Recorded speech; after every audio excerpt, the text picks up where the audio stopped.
Hi, Rebecca Stevens from Workbrighter here.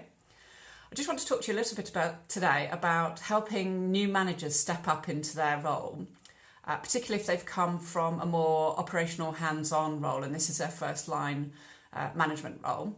I was talking to a friend of mine who'd promoted his best salesperson into the team manager of his sales team, and he was sharing with me how he was feeling a little bit disappointed about the performance of this chap in this new role. And we were just reflecting around and bouncing ideas around how he could help that situation. And I shared with him quite a simple tool which you might find useful, which is a performance development plan.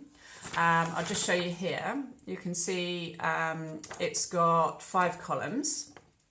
So if I just tell you what it's about, really it's about, the first step is setting some development objectives, having a conversation about what is expected in terms of behaviour of that role, and actually having a conversation as to why he was promoted, you know, what you saw in him in terms of his qualities and his potential, and then understanding where the gaps might be.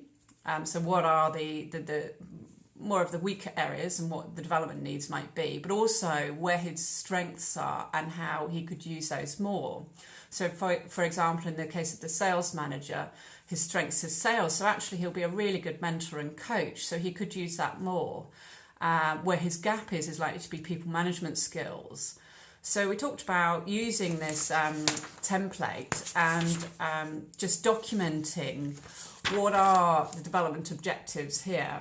So perhaps setting one around becoming a sales mentor with his team, and perhaps setting one around getting some people line management skills. And then specifically putting down how is he going to achieve those. So actually what actions need to take place. For example, does he need to go on a people management course?